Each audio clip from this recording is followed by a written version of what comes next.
Rero dutangiye uyu munsi turiga ku kintu cyitwa impano z'umwuka. Ni ukuvuga ngo iryo jambo icyo risobanuye mu buryo mu magambo make yoroshye bitanagoye bidahanitse bidafite aho byavuna, ni impano. Ubwo umwuka wera yazaga mu isi yazanye, urumva ni impano ze. Wavuga ko ari ni impano ze, ni ukuvuga ngo ni umwuka uwo nguwo niwo uzihereza abantu rero bakazikoresha. So impano z'umwuka rero zigirwa gusa n'uwizeye. Wenda turaza gusoma ibyanditswe tubibone. Ntabwo ari iz'abantu bose bari ku isi, ntabwo umwuka wera abiha abantu bose, abiha abizeye gusa. So bivuze iki ibyo tutarava aho ngaho? Bivuze ko izo mpano zigirwa gusa n'abizeye. Hari ibintu duhuriyeho n'abatizera, ntabwo byaba impano z'umwuka. Bitandukanye na natural abilities, n'ubushobozi umuntu agira. Umuntu akaba abasha gutwara igare, undi atabibasha. Umuntu akaba abasha gucuranga, undi atabibasha. Umuntu akaba abasha kuvuga muri debate, undi atabibasha. So ibyo ngibyo, izo ni natural abilities. Kwa kundi birivuga ngo Imana ngo ivubure imvura ababi n'abeza. Bityo rero hari ikintu cyitwa natural abilities. Imana ivubura imvura n'abeza, abantu bose babihuriyeho ibyo ngibyo. Ibyo rero abantu bahuriyeho byose, ntabwo ibyo wabyita impano y'umwuka. Oya, impano y'umwuka ni ukuvuga ngo ni ikintu umuntu ari buhabwe na mwuka wera kubera ko aje kumubamo. Kuko Bibiliya bivuga mu Efeso 1 ngo umuntu wese iyo yizeye, iyo yizeye ahinduka umwana w'Imana. Nk'uko twabyizeye, Imana yabanza ikabyara bwa kabiri umuntu, yarangiza akizera Kristo. Yamara kwizera Kristo, ibyo ntabwo wapima na chronometer, na saha wakoresha ngo upime haciyemo igihe kingana iki hagati yo kuvuka bwa kabiri no kwizera. Kwizera ubundi kubyara bwa kabiri ni uguhumurwa. Noneho ubwo uhumutse nyine ubasha kureba Kristo ukamwiringira. Ibyo biba ku muntu wese wizeye. Iyo amaze kwizera rero, Imana imuha mwuka wayo, mwuka wayo akamubamo. Bibiliya ibyita ingwate. Ingwate ni mu buryo bwo kuvuga ngo ni nka garanti. Nk'uko umuntu ajya gufata umwenda muri banki agatanga inzu ye, Imana nayo itanga mwuka wayo kugira ngo abe muri abo bantu, abo ngabo bizajyana mu ijuru. Igihe nikigera, ni nko kubabwira ngo isezerano nabahaye, mwuka w'Imana agiye kubabamo. Uwo mwuka w'Imana ubabamo nicyo gihamya cy'uko nta kabuza ibyo nabasezeranyije nzabibahereza. Ariko tutarava naho, hari n'uvuga ati se ibyo ko atari ibintu bifatika wabona, ariko ibihamya birahari bituma bikwemeza ko umwuka wera kubamo. Bibiliya ivuga bimwe byinshi, ariko bimwe muri byo hari ukuba ubasha kwiga ijambo ry'Imana ukaryumva, bakarikwigisha ukarisobanukirwa. Bibiliya ivuga ko mwuka w'Imana ari we ushoboza umuntu kumva ibyo bintu, kuba ubasha kubaho ukazarinda upfa ucyumva ko Kristo mu mutima wawe ari we mwami. Wenda ibyo nabifata ni nk'ibintu bibiri Bibiliya igaragaza. N'ibindi byinshi birahari, ariko kugira ngo ukomeze wizere, ukomeze ukunda Imana, ukomeze wumve ko Kristo ari we kamara, ari we kumugira biruta ibindi byose. Ugira ubwo bwaku bwo ijambo ry'Imana, gushaka gukunda bene data. Ibyo byose kugira ngo bikubeho, nta muntu bivukanye. Igihe kiba gihari twigeze kubaho tubizi neza ko ibyo bintu tutabyitayeho, nyine tubaho nk'abandi bose mu isi, nk'aho Imana itabaho. Kugira ngo rero ibyo bintu bikubeho, ku buryo abantu bose basigara bibaza ko uyu muntu yabaye iki, ni mwuka wera wo wabikoze. Nko muri Yohana wa mbere igice cya 2 umurongo wa 20 avuga ngo nyamara mwebwe mwasizwe n'uwera kandi muzi byose. Simbandikiye ko mutazi ukuri, ahubwo nuko muzi kandi kuko ari nta binyoma biva mu kuri. So icyo urumva ko hari ugusigwa, anointed. So abasizwe na mwuka w'Imana nibo babasha gusobanukirwa ibyanditswe byera. Nawe ahandi ni mu Bakorino ba mbere 12 avuga ko nta muntu ushobora kuvuga ngo Kristo ni umwami atabibwirijwe na mwuka wera. So ibyo byose nashaka kwerekana ko umwuka wera umunsi atashye umuntu, Imana imuha impano z'umwuka kugira ngo abe urubavu nawe, urugingo mu itorero ry'Imana, rifashe bafatanye mu gukura. Bibiliya bigaragaza nko kwegamanaho. Mbese igaragaza nk'aho bisa nk'aho ari ugufashanya. Ni ukuvuga ngo Imana ihe ubushobozi kagabo, ihereza ubushobozi Emmy, ihereza ubushobozi undi muntu TCA cyangwa se Provi cyangwa se arakaza n'undi kugira ngo babashe gufashanya ba banyantege nke bayo yizuriye bajye hamwe bafashanye. Reka nsome wenda mu Befeso kandi kugira ngo twumve impamvu izo mpano zibaho. Ku murongo wa 7 w'igice cya 4 cy'Abefeso, ariko umuntu wese muri twe yahawe ubuntu nk'uko urugero rw'impano ya Kristo ruri. Nicyo gituma ivuga iti amaze kuzamuka mu ijuru ajyana iminyago myinshi aha abantu impano. Ariko iryo jambo ngo yazamutse mu ijuru risobanurwa riti? Ntirigaragaza yuko yabanje kumanuka ikuzimu? Uwamanutse ni we wazamutse ajya hejuru y'amajuru yose kugira ngo asohoze byose. Kuko aha bamwe kuba intumwa ze, n'abandi kuba abahanuzi, n'abandi kuba ababwirizabutumwa bwiza, n'abandi kuba abungeri n'abigisha, kugira ngo abera batunganirizwe rwose gukora umurimo wo kugabura iby'Imana no gukomeza umubiri wa Kristo, kugeza ubwo twese tuzasohora kugira ngo ubumwe bwo kwizera no kumenya umwana w'Imana, kandi kugeza ubwo tuzasohora kuba abantu bashyitse bageze ku rugero rushyitse rw'igihagararo cya Kristo, no kugira ngo tudakomeza kuba abana duteraganwa n'umuraba tujyanwa hirya no hino n'imiyaga yose y'imyigishirize n'uburiganya bw'abantu n'ubwenge bubi n'uburyo bwinshi bwo kutuyobya. Icya mbere hano twumvishe ko number 1, impano zatanzwe na Kristo aziha abantu bo mu itorero. Ubwo wazitanze ni Kristo. Impamvu yazitanze ni ukugira ngo itorero ribone ibirifasha gukomera, abigishabutumwa, abahanuzi, abatwara, ni nko kuvuga ngo abungeri, abashumba basura abarwayi, abadiyakoni. Kugira ngo iyi mpamvu ni iyihe? Ni ukugira ngo abana b'Imana bakomere, bakure mu mwuka. Ni ukuvuga ngo impano, buri mpano umuntu ahawe ntabwo ari ya mpano yo kujya kugurisha kuri abantu bavuga ngo ngewe runaka, bishop runaka, ngewe ninjye ufite amavuta, bityo mujye muza mushora aya mafaranga. Numvishe bo muri Zero of the Gospel babyigisha.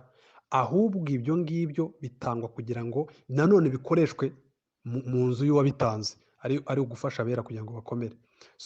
Kandi ubwo byatanzwe nawe kubyirata uhari. Okay? Icyo ndagira ngo nikimara kumvikana noneho umbwire hanyuma dukomeze. Dukomeje rero, nari ngeze kuvuga ngo icya mbere twari tubonye ninde utanga impano. Ni Kristo atanga Mwuka Wera. Mwuka Wera uwo niwe uzana izo mpano mu muntu, mu wizeye. Ikindi, ubwo zireba bizeye gusa. Ni ukuvuga ngo umuntu utarizera nubwo yaba azi gucuranga ate, nubwo yaba azi kuririmba abantu bakarira, ibyo ngibyo n'abari abahanzi bose baririmba abantu bakarira. Na babandi ba Michael Jackson bajyaga baririmba, hari n'abantu bapfaga bikabarenga bagapfa. Ibyo rero naho bihure n'impano y'Umwuka Wera. Okay? Impano y'Umwuka Wera kandi iza mu itorero. Ntabwo ari igicuruzwa cy'umuntu ku giti cye ajya hariya ngo azaza akiza abantu indwara, ngo hanike ibyapa. Nta munsi n'umwe wari kubona intumwa zakoze ibyapa ngo tuzahurira wenda mu izindiro, mwese muzaze hari igitaramo cyo gukiza indwara. Reka. Ntabwo zigomba nyine kuba gukoreshwa nabi uko zitagenwe ngo abantu bazigire. Gusa si ubwa mbere byabaye. Reka noneho turebe, si ubwa mbere bibaye abantu bazikoresha nabi, kuko Bibiliya zigaragaza ukuntu abantu bigeze kuzikoresha nabi. Itorero ry'i Korinto,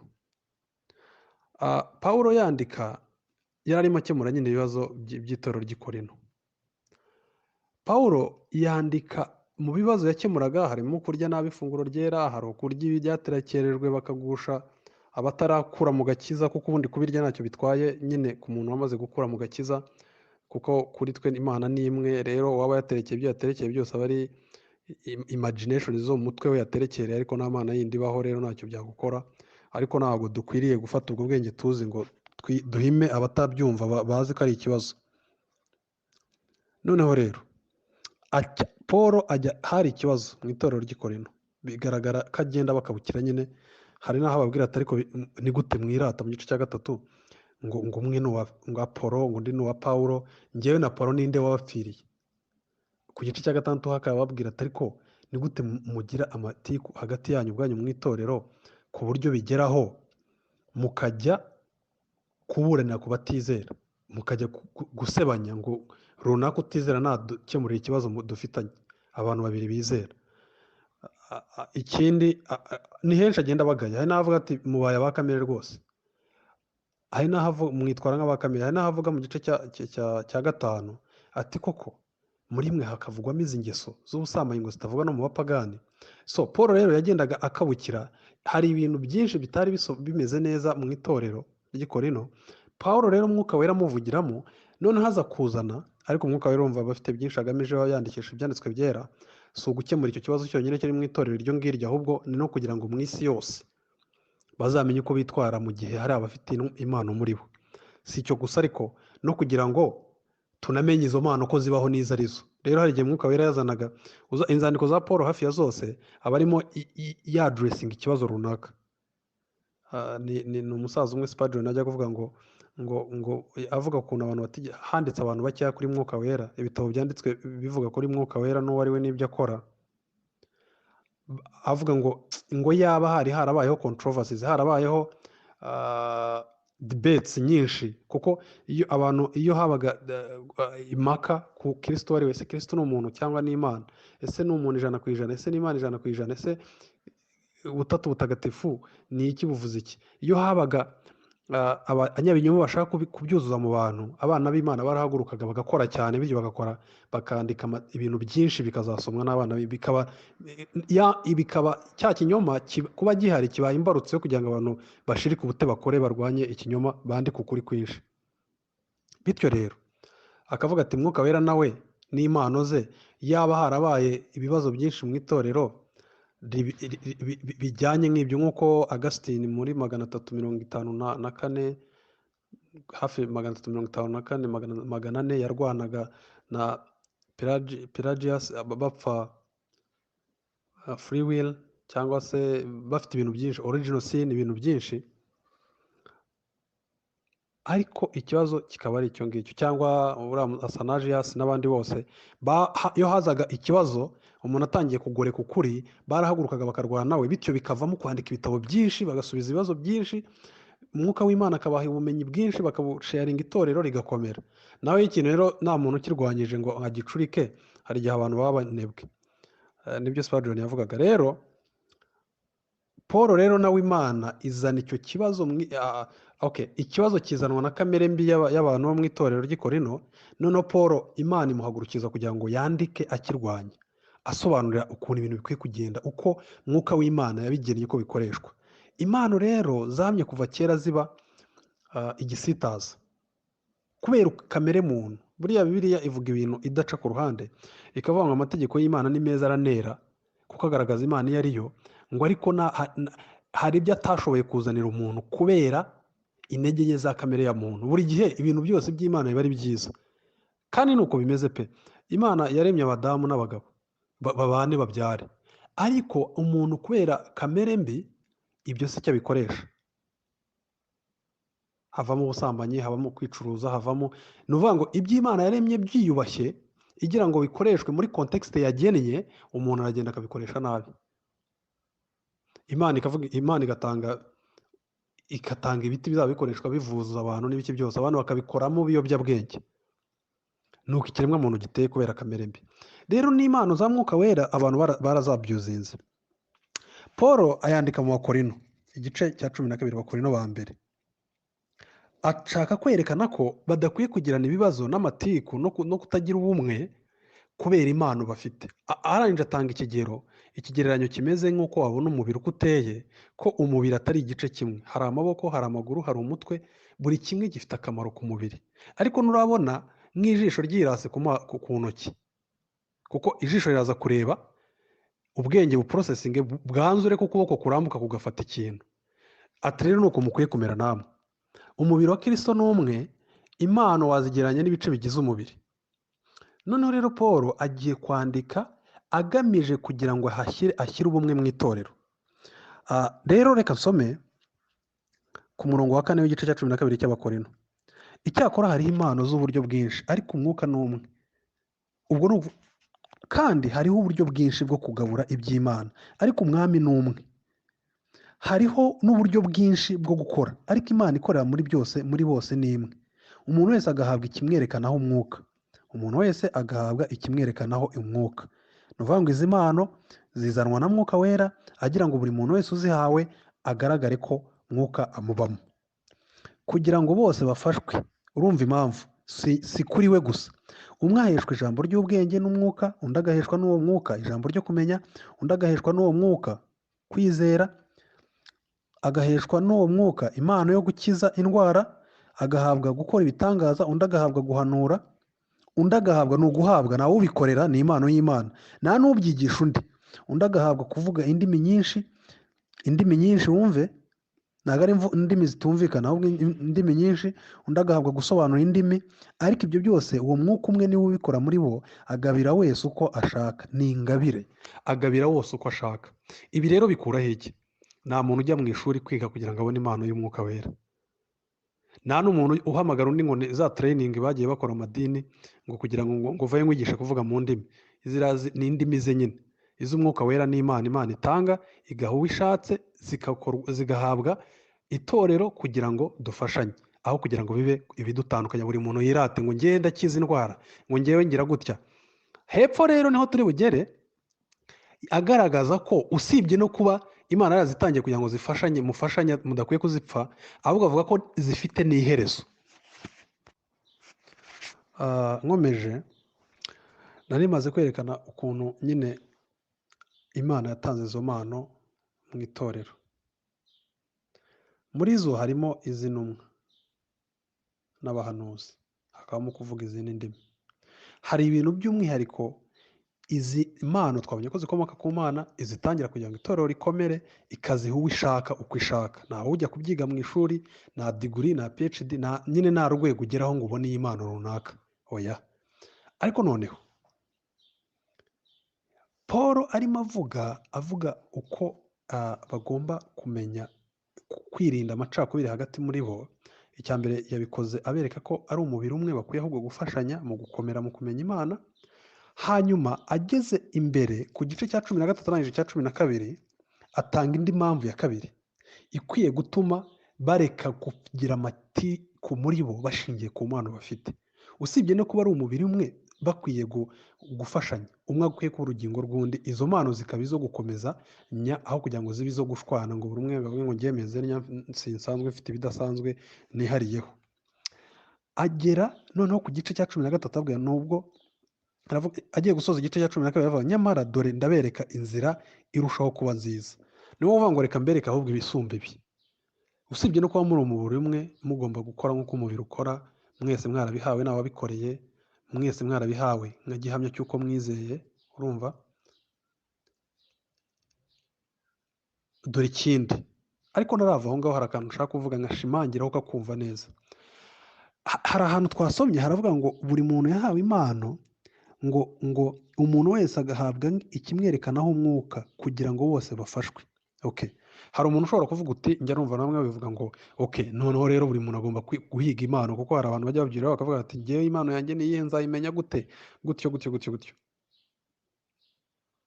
Yirengagije nuko hari igihe haba ari impano yo kuba umuyobozi w'itorero, nyine kuba mu elder, hari impano yo kuba wabasha kugira ubugwaneza gusa ugafasha abantu mu itorero, hari impano yo kuba nyine zitandukanye. Ariko akavuga atoya ngenda ndashaka kuyimenya, kuko buri muntu agomba kugira impano ye. Atabona yari muri za zindi, kuko abantu bakunda gushyuha bakavuga ati reka tubone za zindi isi yose yashidukiye.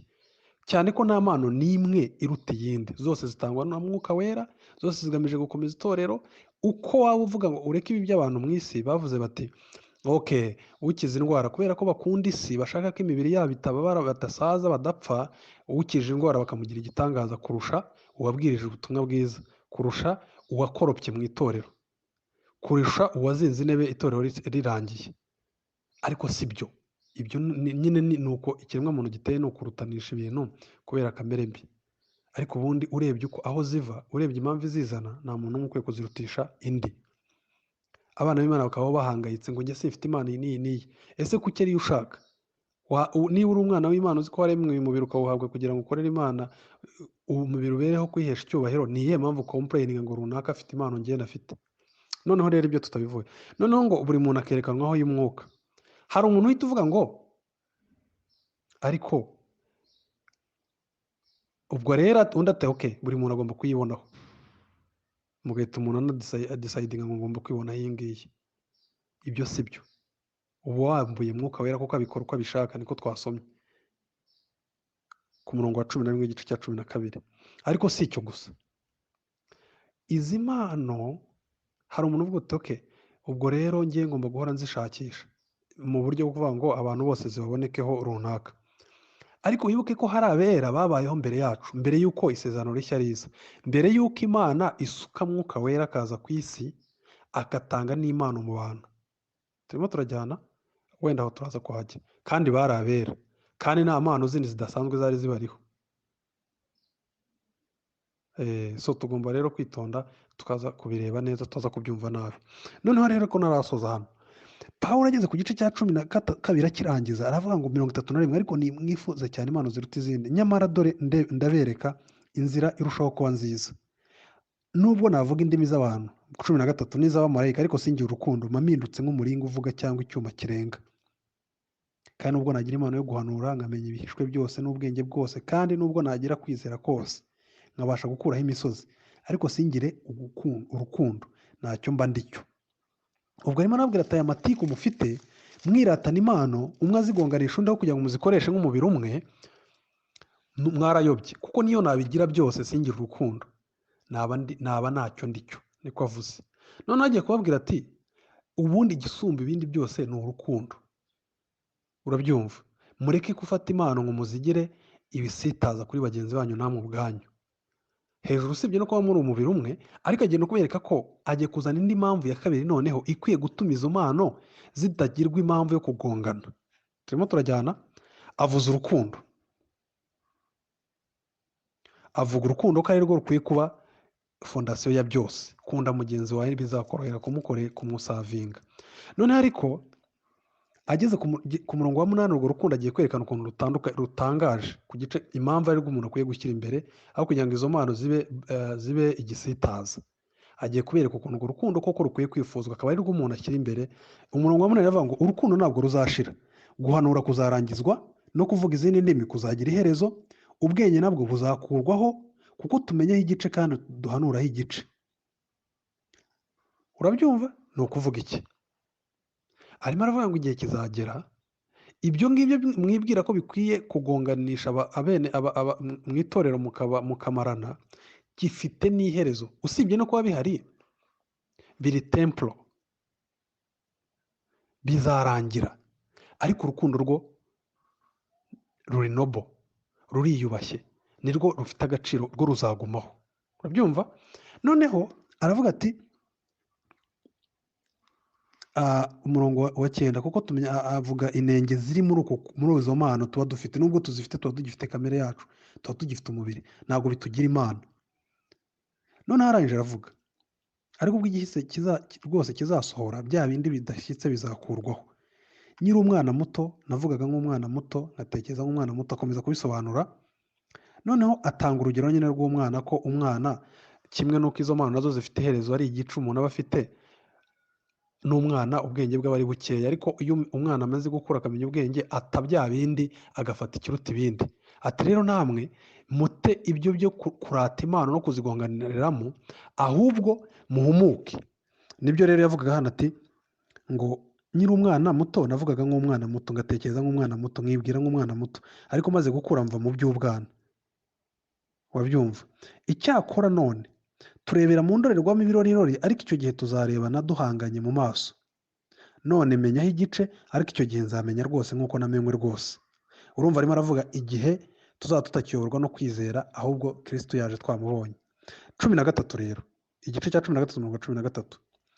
Ariko none hagumyeho kwizera n'ibyiringiro n'urukundo, ibyo uko ari bitatu, ariko ikiruta ibindi ni urukundo. Ni ukuvuga ngo ibyo bintu bitatu,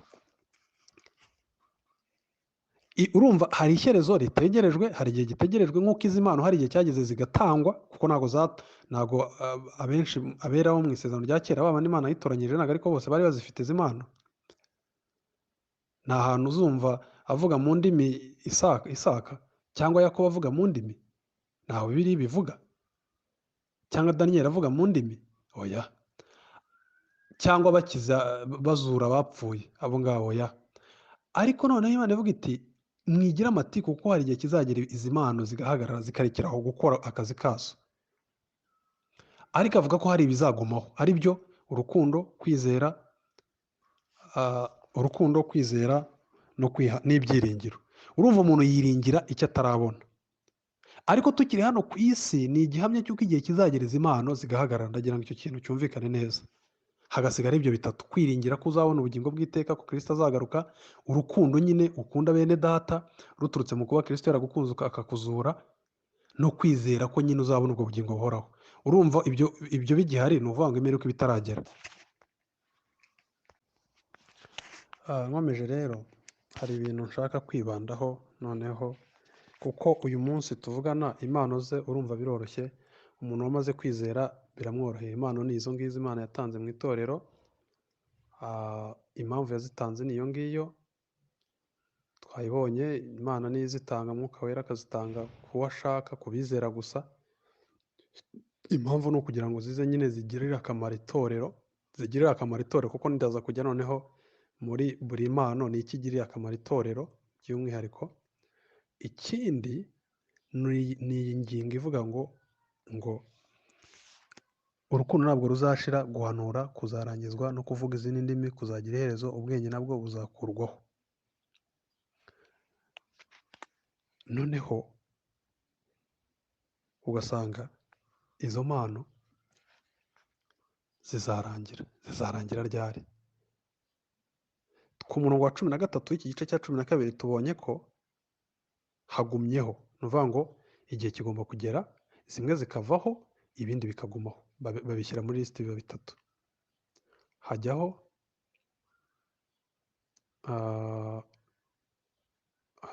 ibyiringiro, kwiringira n'ibyo uzabona wamaze kubona ibintu. Ntabwo hari abavuga ngo zizashira, ngo zizashira ari uko Kristo agarutse, ariko ikibazo kiba kiri aho ni iki ngiki. None se kwiringira kuzaba ari ukw'iki ko umuntu atakwiringira ibyo yamaze kubona? Kwizera se azaba ari ukw'iki ko tuzaba twamaze kumubona yaje? Urukundo se uzaba urukunda nde ku buryo urwo rukundo rwakoreshwa rute nka motivasiyo yo kukubuza kugira amakimbirane, mu gihe hari urukundo uzakunda nyuma y'uko Kristo aje? Kandi nyuma y'uko Kristo aje tuzaba twabaye sinless perfect. So ntabwo rero bishoboka. Ni igihe tukiri ku isi niho umuntu yizerera, niho umuntu agumana ibyiringiro by'ibyo atarabona. Icyo kintu cyumvikane cyane. Ubwo rero tugiye kureba rero kuri icyo kintu, kuko ubu tuvugana tumaze kumva Imana aho ziva, impamvu ziza n'izo arizo. Tugiye kureba iki kintu rero. Iki kintu birihishura ikavuga ngo urukundo ruzagumaho, ngo ariko urumva ni ukugumaho tukiri hano ku isi, bityo bibe motifu yo kugira ngo habe ubumwe hagati mu bantu. Ariko hazavaho ibintu bitandukanye. Reka turebe ubundi, ese koko izi mpano zabagaho zatangaga iki gihe, izi mpano zarahagaze? Abo tubona abazikoresha ari abigisha ibinyoma. Ese niki twahera kuki twakubakira, niki twakubakiraho tubona ko koko zahagaze? Urimo urabyumva? Kuko hari ibitarahagaze byo. Bibiliya iravuga ngo impano tugende tubwiriza abantu bose ubutumwa bwiza, tubigishe kwitonda ibyo Kristo yavuze, bityo rero kandi ngo zabana natwe kugeza ku mpera y'isi. Bityo nko kwigisha abantu ubutumwa bwiza byo bizagumaho kugeza isi irangiye. Ikindi, guhugura bizagumaho kugeza isi irangiye. Ikindi, Bibiliya mu isezerano rishya igice cya 8 muri New Covenant ubushize twigaga, twabonye ko abantu bose bazizera bazahabwa umutima mushyashya. Uwo mutima ukaba ushaka kumvira amategeko y'Imana. Uwo mutima mushyashya ni Mwuka Wera utera mu muntu. Bityo ni ukuvuga ngo Mwuka Wera azakomeza ari mu murimo akora kuzageza igihe nyine umuntu wa nyuma azizera imperuka ikaba. So aho ibyo ni bihamya by'uko Mwuka w'Imana warahari, azakomeza akora umurimo mu mitima y'abantu, abazura. Kandi abo ntabwo bazurwa batabwirijwe. So izi mpano rero izageze igihe zikaza, ni nazo zageze igihe zirahagarikwa. Naho guhera kuri Nowa guhera kuri Mose, guhera kuri Dawidi, guhera kuri Aburahamu, abo bose, guhera kuri Loti. Kuva icyo gihe ijambo ry'Imana ryarumvwaga. Aburahamu Imana yari yaramuhamagariye kwigisha abantu bayo abantu bo mu rugo rwe inzira zo kuyikurikira. Dawidi ni uko nk'umwami gufata amategeko y'Imana akayiga akayatoza abo mu nzu ye. Bose ibyo byahozeho byo kwiga ijambo ry'Imana no kuryigisha abandi. Imana yamye ihumura abayo, babandi ivuga ngo yisigarije mu byakozwe mu Baroma 11. Ibyo byose byamye bihari, ariko igihe cyaje kugera impano Yoweri yari yarahanuye mu isezerano rya kera, akavuga ko izo mpano zizaza igihe Kristo azaba aje. Igihe Kristo azaza, iminsi ibiri ahita yimeruka, sibyo? Mu byakozwe n'intumwa igice cya 2 arabivuga. Petero arimo yigisha avuga ko zari zarasezeranyijwe ko zizaza. Urumva ko ntabwo zari zihari imbere. Turimo turajyana. Ubwo rero bivuze iki? Igice cya 2 cy'ibyakozwe n'intumwa, izi mpano zari zarasezeranyijwe nk'ikintu kizaza. Nacyo ni kimwe mu byo muri excellencies mu kwiharira kw'isezerano rishyashya. Niho Bibiliya ivuga ngo ariko ngo isezerano rishyashya, ngo isezerano Imana yasezeranyije ngo rya rindi izaheramo abantu ubugingo bw'iteka, rya rindi itazibuka ibyaha byabo, mu Baheburayo 8. Mu kimwe mu kizaba kigize iryo sezerano, umurongo wa 15 w'igice cya 2 icyo byakozwe n'intumwa, abantu aravuga arimo yigisha.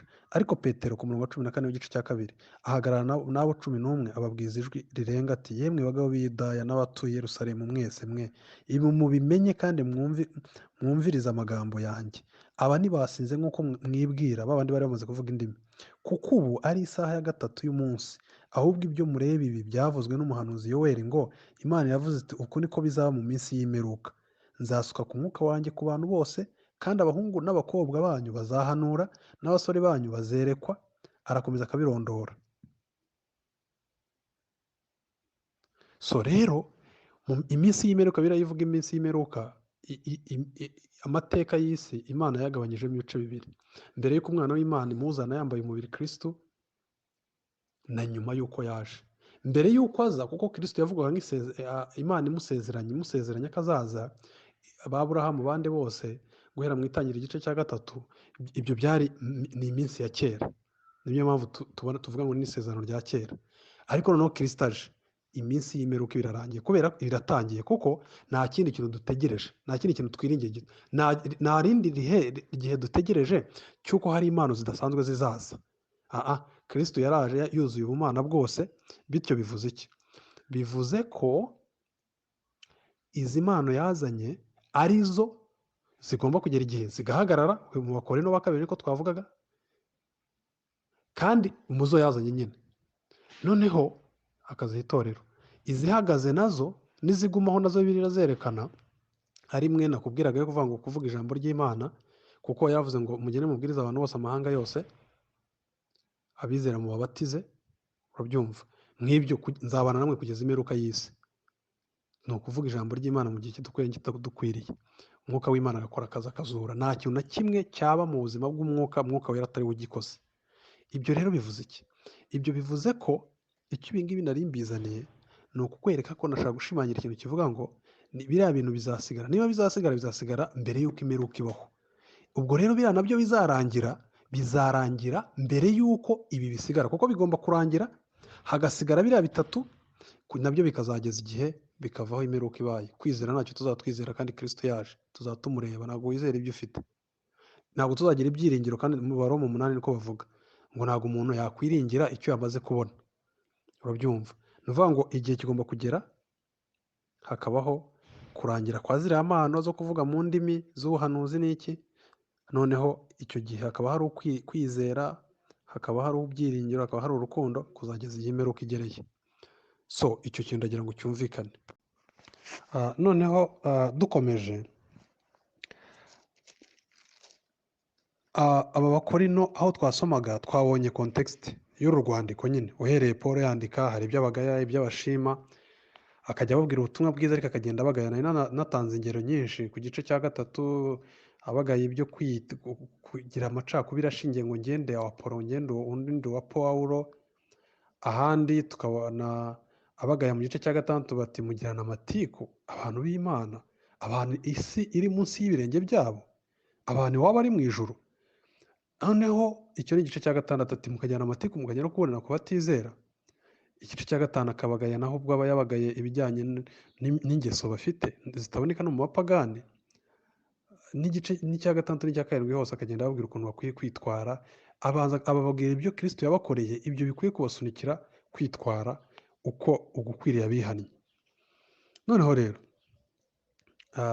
hano rero muri iki gice cya 12 ajya ku kibazo cy'Imana, azana ibintu bibiri.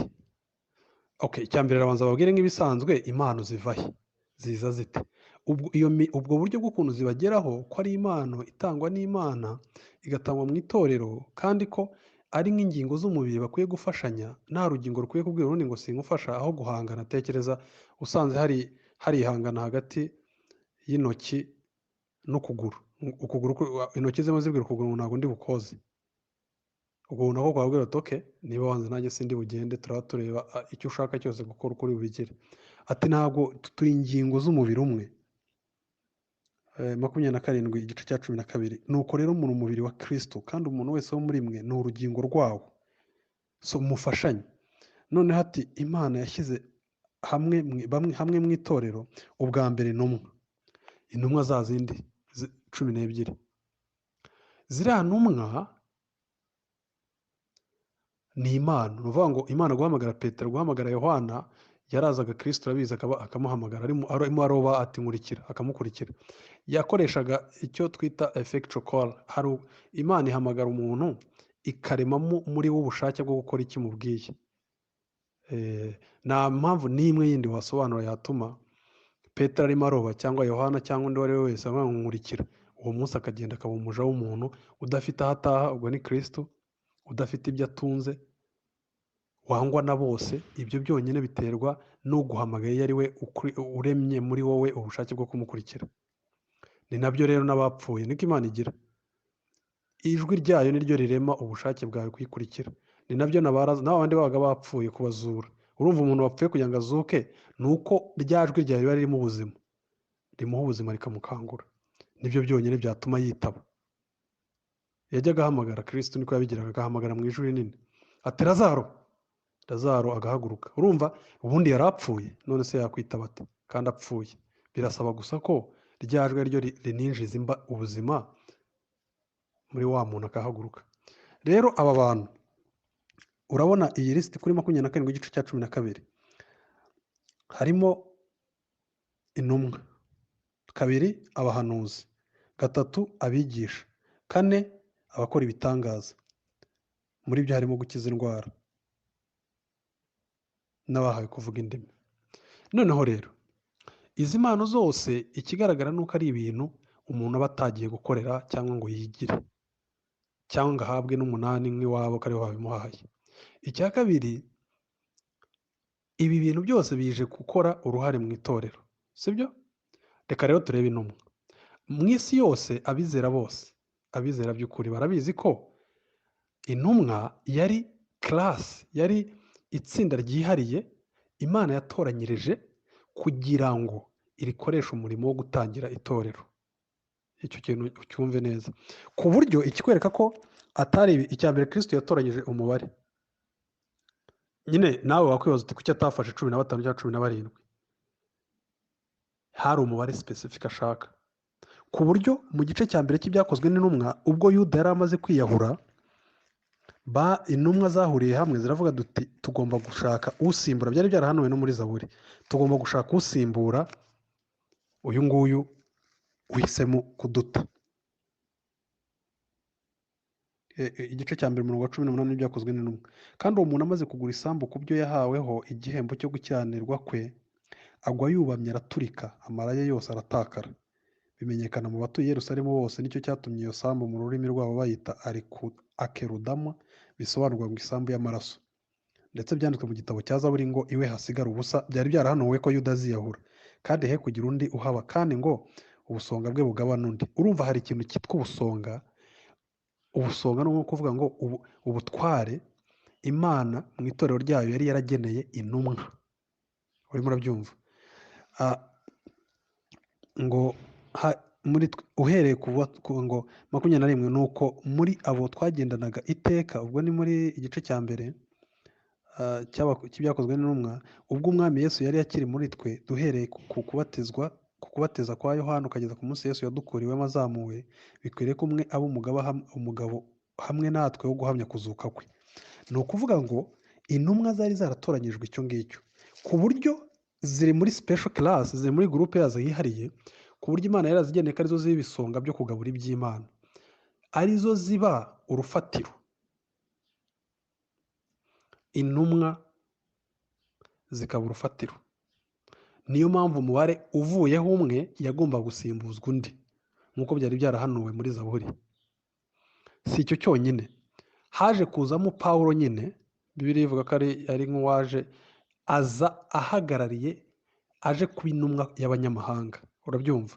Ni ukuvuga ngo bya bisonga Imana yatoranyirije gukora uwo murimo, ikabiha iyo mpano mu itorero, biri specific kuri zo zonyine, zigiye kujya guhamya kuzuka kwa Kristo. Niko yavuze ngo tumutoranye kugira nawe abe umugabo wo guhamya kuzuka kwa Kristo. Ni ukuvuga ngo hari ibintu biri specific intumwa yagomba kuba yujuje muri iriya kategori. Ari nayo mpamvu zari zemerewe kuba urufatiro rw'itorero gutangira. Bimwe muri ibyo birigenda yerekana, Pawulo avuga mu Bakorinto akavuga ngo murabizi ko hari ibimenyetso by'intumwa nanjye byari bindiho, natoranyijwe na Kristo, wagomba kuba wariboneye na Kristo amaso ku maso, yaba ari imbere y'uko apfa, yaba ari nyuma y'uko apfa. Urabizi Kristo, Pawulo ukuntu yakijijwe, byabaye ngombwa ko ahura na Kristo nyine amaza mu ndenganyirizo y'iki Sawuli mu byakozwe no mu 9, kimwe n'abandi bari barabanye na Kristo amaso ku maso. Ikindi ukagira ibitangaza ukora bihamya neza kuri intumwa. Icyo kintu nacyo turaza kugitindaho cyane. Nkomeje rero, iki kintu cyo kuvuga ngo hari impano zizahagarara n'izizakomeza, hari abavuga bati zizakomeza bakagerageza ukuntu bayitwisitinga n'iki, ariko ndashaka kuvuga kuri iki kintu cy'ukuntu hari impano zahagaze n'impamvu byari ngombwa ko zihagarara, kandi mbikuye muri Bibiliya kugira ngo tubyumve. Noneho umuntu wese wizera w'Imana abyumve neza, abyumve ibyo ari byo, abishingireho, kuko hari impamvu zidashoboka. Hari ukuntu iyo umuntu ashaka kwigisha neza ugira ngo ubundi igisobanuro cy'icyanditswe cyera kizima ni igihe umwana w'Imana wese ubwiye ijambo ry'Imana abona inevitability y'uko icyo gisobanuro kigomba kuba aricyo gisobanura. Ni ukuvuga ngo ku buryo abona ko nta kindi gishoboka usibye icyo ngicyo. Kandi ntabwo Imana yadushyize mu rujijo. Ijambo ry'Imana Bibiliya iryita ijambo ry'Imana ni iri, ariko ntabwo Imana yatanze ibintu ngo ivuge ngo nibyo bizatwigisha bikatuha ibikeneye byose kugira ngo dukore imirimo myiza kandi bitabasha kumvikana.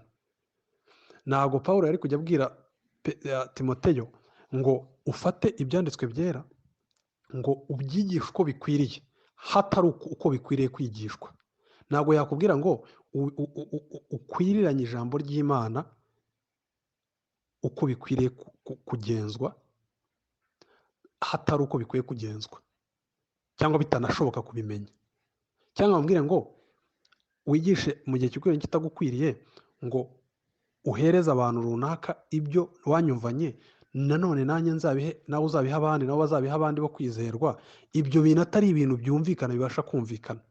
Nta nubwo yabwira abantu ngo mujye mugenzuza ibyigishijwe byose, mu bigenzuza ijambo ry'Imana, cyangwa se ashima Bibiliya 17:11 ibyakozwe n'intumwa, hatari uburyo umuntu yakumva ibyo bintu agiye kugira umunzani wo gupima iby'abandi bamwigishije. Ijambo ry'Imana ntabwo ari ikintu gihanitse rwose. Umuntu wese wazutse abasha kubyumva akabimenya, arigishwa. Iyo Bibiliya ivuga ngo nta n'umwe uzigisha undi, ntabwo ari ukuvuga ko kuko hari Imana yatanze mu itorero.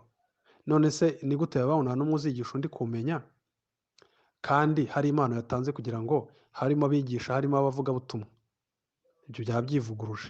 Ariko icyo bisobanuye kuriya Imana ivuga mu isezerano rishya, nyine muri New Covenant, muri The Covenant of Grace, ayo ni amazina y'ikintu kimwe, New Covenant cyangwa The Covenant of Grace, ni uko Imana izakora umurimo mu mutima w'umuntu wo kumuha ubwenge kugira ngo abashe kumenya iy'ukuri. muri Yohana wa mbere 5:20. Iyo ivuze ngo nta muntu umwe uzigisha undi, ni nko kuvuga ngo ni njye uzaza utuma umuntu abasha kumva ibyo bamubwiye. Kagabo nigisha ijambo ry'Imana, ariko kugira ngo umuntu runaka abashe gushyikira icyo mwigishije ni Imana ibimuha. Nicyo ubundi Bibiliya bivuga buriya. Ivuga ko isezerano ryanjye nzabakuramo umutima w'ibuye mbashyiraho umutima w'inyama, umutima wabo mbahe umutima ukunda amategeko yanjye, kandi umutima ubasha kumenya nta wundi umumbwirije. Ni nko kuvuga ngo nzabaha capacity yo kubasha gusobanukirwa ibyo abantu bamvuzeho, bamenye ibipfuye, bamenye ibitari ukuri. Mbaho ibyanditswe byera, external word. Icyo kintu kirakomeye. Martin Luther niko yajya kivuga, external word, ijambo riri hanze. Ntabwo ari ukuvuga ngo buri muntu yiyumvemo, oya. External word, ijambo riri hanze yanjye, niryo munzani wo gupimiraho ko kuri. Nawe rero naravaho, ni iki noneho ngiye kugaragaza nkura mu byanditswe byera kiri bubashe kubaka gihamya simusiga nashidikanywaho cyuko impano ziriya mpano zo mu gihe cy'intumwa zahagaze. Bityo uyu munsi umuntu wirwa agenda nabyita iki, atamanjwe hirya no hino ngo afite impano z'umwuka. Icya mbere, izahazo nta nubwo ziri qualified, zo ni amafuti, turaza kubireba nabyo. Icya mbere kitubwira ko byarangiye, intumwa n'abahanuzi, Bibiliya igaragaza ko bari urufatiro. Reka mbisome mu Efeso, ariko wenda aho reka nze kuhagera bwa kabiri, kuko icyo ndaza kugisobanura sinza kugisiga. Ariko reka turebe impamvu ya mbere, tureberaho mu Kinyarwanda uvuga ngo ubwo rero bari urufatiro. Reka mbere kuri iyo ngingo, ubwo intumwa n'abahanuzi bari urufatiro, itorero rikaba ryubatswe kuri abo ngabo, nta rundi rufatiro dukeneye. Ntabwo dukeneye izindi ntumwa, nta n'ubwo dukeneye abandi bahanuzi, kuko urufatiro rwamaze kujyaho. Icyo kintu tucyumve, kuko hari abajya babivanga bakavuga ngo yanga urufatiro ni Kristo. Ya reka dusome mwumve. Ndasoma icya mbere. Impamvu ya mbere nanze yuko iziriya mpano zarangiye zitanakenewe uyu munsi, ariyo mpamvu ari igihamya cy'uko uzirata abeshya. Icya mbere ni intumwa n'abahanuzi arizo ziriya mpano Imana yatanze, zari urufatiro rw'itorero. Ni ukuvuga ngo itorero ry'Imana rikiri muri infase ni ukuvuga ngo bakiri umubebe mu itangira ry'itorero ry'Imana. Icya mbere reka nsome mwumve igice cya kabiri umurongo wa 19 w'Abefeso. Ngo nuko nimukira abashyitsi n'abashuhuke, ahubwo muri ubwoko bumwe n'abera, ndetse muri abo mu nzu y'Imana. Ubwo habwirwaga abanyamahanga bizeye bakazurwa, kuko mwubatswe ku rufatiro rw'intumwa n'abahanuzi, ariko Kristo Yesu niwe buye rikomeza imfuruka. Urumva ntabwo wavanga ibintu ngo uvuge ngo urwo rufatiro ngo ni Kristo. Ya Kristo ni ibuye rikomeza imfuruka. Urufatiro rubaye iki? Intumwa n'abahanuzi. Intumwa byo birumvikana ko, wibuke tuvuga Abakorinto ba mbere 12 twasanze ko mu mpano zatanzwe harimo intumwa. Tubona ko intumwa yari a special group y'abantu, ku buryo umwe muri bo amaze gupfa byabaye ngombwa hatoranywa umusimbura. Uwo mubare wagomba kuba uri intact. Ntabwo ari ukuvuga ngo reka twongereho 7.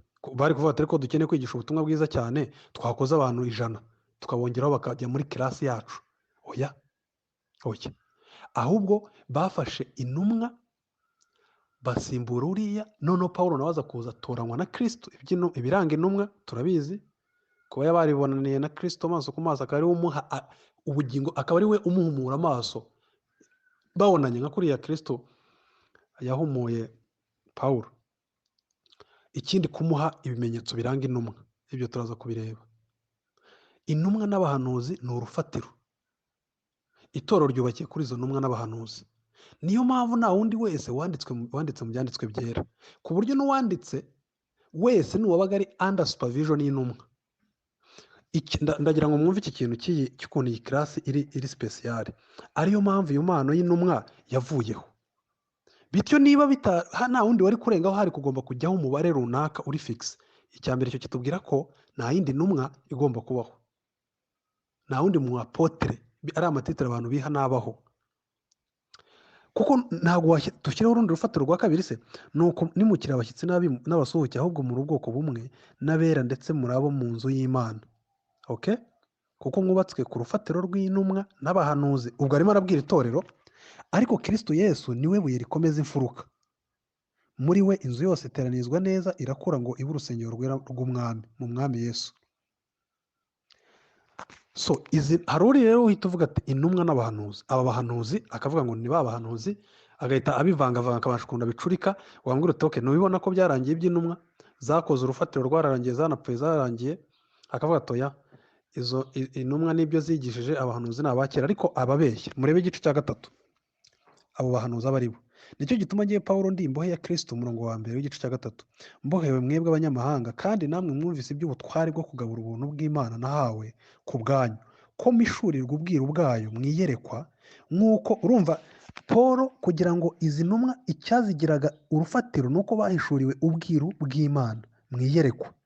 Nabanje kwandika mu magambo make, urumva ubwo buhanuzi akabwandika, namwe nimuyasoma muzirebera ubwanyu uburyo menya ubwiru bwa Kristo. Ubwo ntibwamenyeshejwe abana b'abantu mu bindi bihe, nk'uko muri iki gihe intumwa ze zera n'abahanuzi bahushiriwe n'umwuka, yuko abanyamahanga ari abaraganwa natwe kandi bakaba ingingo z'umubiri umwe natwe. Ni ukuvuga ngo nk'uko muri iki gihe, ni ukuvuga ngo ibi bintu si ibintu byari byarahishuwe kera, ibi byanditswe na Pawulo n'intumwa ngenzi ze, murabyumva, ari bo rufatiro. Ni ukuvuga ngo ibyo byanditswe nabo ni rwo rufatiro, kandi ibyo bintu bikaba byari bitarahanuriwe abana b'abantu.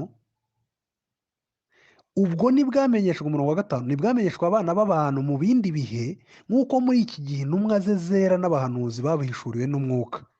Nk'uko muri iki gihe ngiye Pawulo ndimo kwandika, twebwe intumwa n'abahanuzi ni abahanuzi b'icyo gihe, niba abandi bahawe za mpano twabonaga. Imana yashyizeho intumwa, ishyiraho abahanuzi, abo bashyiriweho kugira ngo bagayo bande bose turaza kureba ingero zabo, kugira ngo babe urufatiro rw'itorero, byandikwe. Kandi ibyo bintu bahanuriwe ni ibintu ubu buntu Paul yigisha asobanura. Ibi ngibi Petero avuga ngo Paul yahawe ubwenge ku buryo ibyo yanditse bigoye gusobanurwa, ku buryo abaswa babigoreka nk'uko bagoreka ibindi byanditswe byera. Ni ukuvuga ngo Paul arimo aravuga ko iby'intumwa n'abahanuzi bahawe ari byo bigize urufatiro. Murimo murabyumva? Ariko bikaba ari muri iki gihe.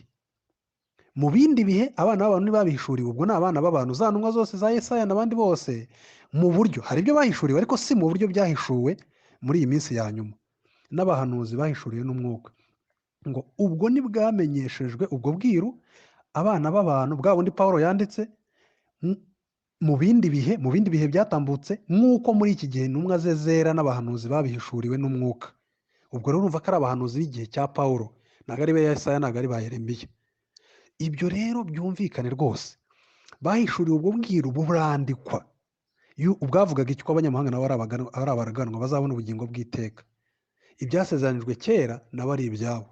So rero izi ntumwa n'abahanuzi bavugwa ni abari bariho ku gihe cya Pawulo, ni intumwa zose, ni abahanuzi b'icyo gihe muri first century, bashyizeho urufatiro ari rwo byanditswe byera bivuga ubwiru bw'ubutumwa bwiza n'iby'ijuru n'ubugingo bw'iteka.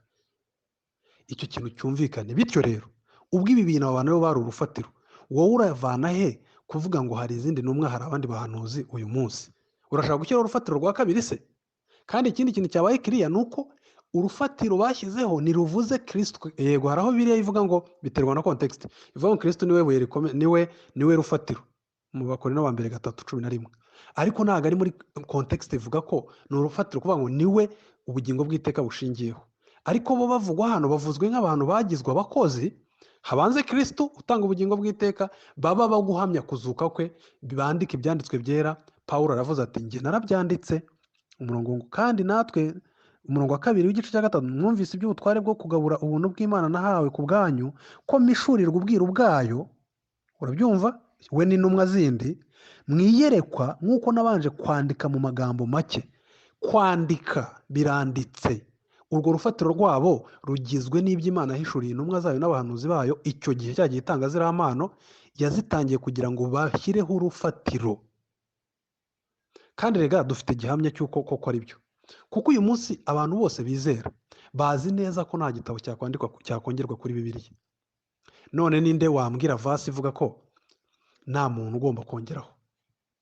Ushobora kuvuga ngo muri Yohana mu byahishuwe, ukavuga ngo Yohana yanditse ko nihagira uwongera kuri ubu buhanuzi. Ariko umuntu ashobora kuvuga ati none se si ubuhanuzi buvuga mu byahishuwe gusa, si ubuhanuzi bugize ibyahishuwe gusa? kuki uzana ibindi byanditswe byose? Kuki se bitworohera kumva ko nta wakongeraho ijambo ry'Imana kuri Bibiliya, ariko umuntu ntiyemere ko urufatiro narwo ntawe ugomba kurwongeraho izo mpano? Ni iki? Ni uko haba hari izindi nyungu z'umubiri umuntu yihishe inyuma. Rero nkomeje, nari maze kuvuga ni durebe ese what makes it inevitable, ni iki gituma umuntu adashobora gusimbuka uku kuri kuko ibi bintu byarangiye? Icya mbere, za mpano intumwa n'abahanuzi bararangiye. Kubera iki? Bari baje gushyiraho urufatiro. Urufatiro rwagiyeho. Urufatiro rugaragarira rwari iki? Rugaragarira hehe? Rugaragarira ku byo Pawulo n'izindi ntumwa banditse. Tubizi twese tudashidikanya ko nta kigomba kongerwa ku byanditswe. Tuvuga sufficiency of scriptures, ko ibyanditswe byera bihagije. Izo mpano zari zihari kugira ngo zishyireho urufatiro. Urufatiro rwagiyeho, ndongeraho iki? Ndashega nshaka ko byiyongeraho kugira ngo bikore iki? Remember, niba koko umuntu anyuzwa n'iby'Imana yakoze, ibyanditswe biravuga ngo byahumetswe n'Imana bigira umumaro wo kugira ngo umuntu w'Imana bagakora lisiti yose, kumwemeza ibyaha, kumuhanira gukiranuka, kumwigisha, kugira ngo abe afite ibimukwiriye byose kugira ngo akore iby'Imana ishaka byose. Ntiwumva se ko ari igihamya cy'uko urufatiro rwashyizweho? Aha nta muntu n'umwe ushyiraho impaka ngo avuge ngo yanga ibyanditswe byera nabyo bigomba kuzongerwaho. Okay, none se ko impano zari zatangiye kugira ngo bikorwe? Kuko iteraniro rya mbere, abakristo ba mbere bari batarabona Bibiliya. Ni ukuvuga ngo, si ukuvuga ngo Imana nyine numva, ariko ndashaka reka nongere nshimangire kuri iki kintu cy'uko izi ntumwa n'aba bahanuzi bari bafite iyi role iri spesiyare, hejuru yo kuba navuze ko byaturukaga bishingiye ku kuba aba bantu ikimwe mu kibihamya ko bari spesiyare, role yabo yari iyo ngiyo kandi yarangiye.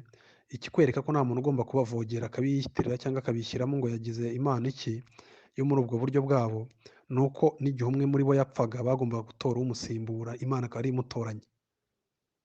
Ukibaza kuki bataguye umubare? Ariko si icyo cyonyine.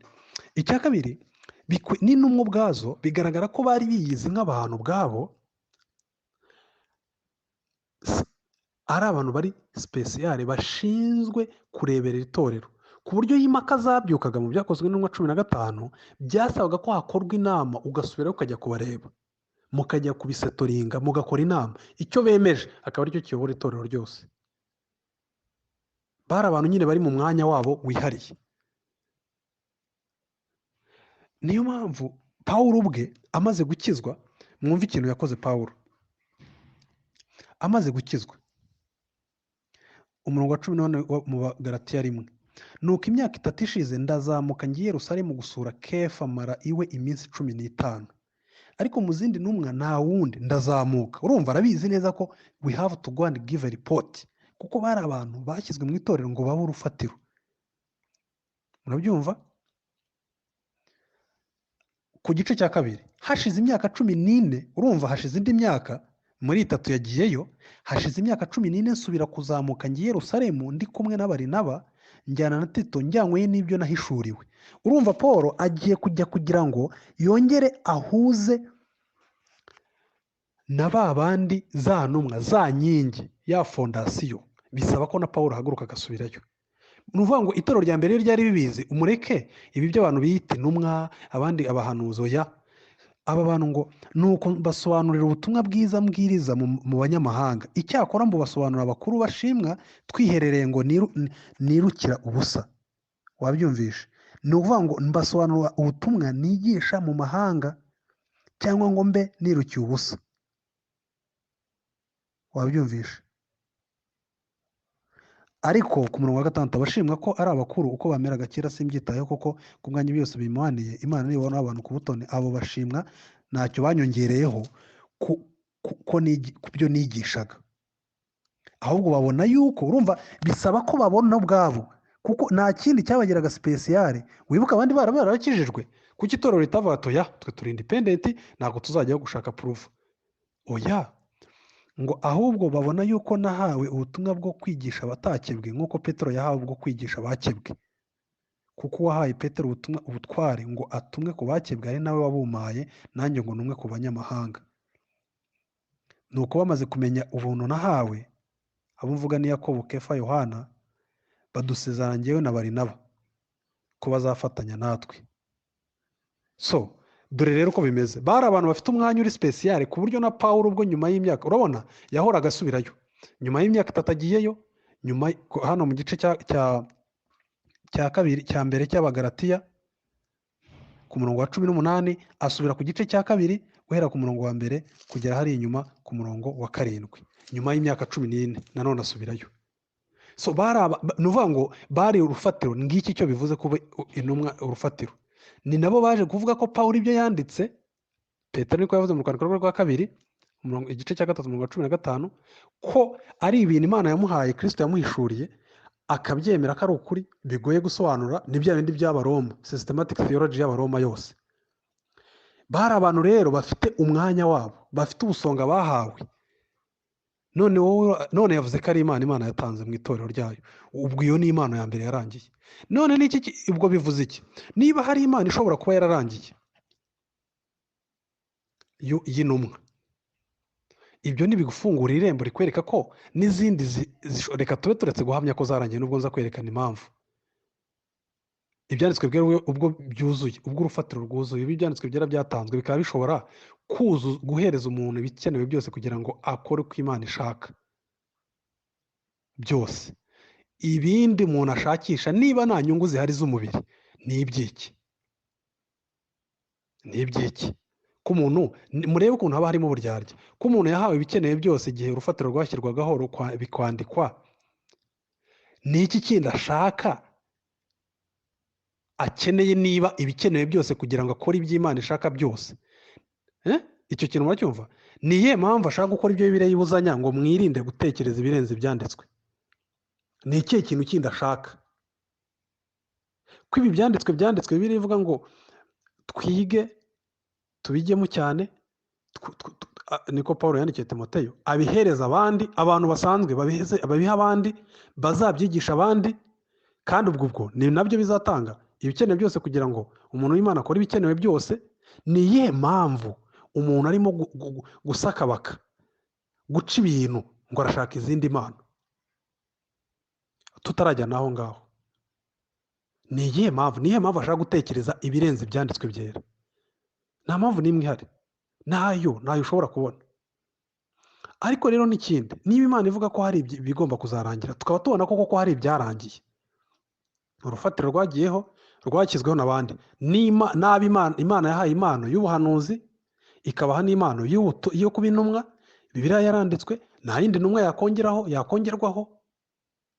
Ni ikihe kintu kindi umuntu ashaka? Icyo kintu tucyumve neza. So anashaka kwerekana icyo ngicyo.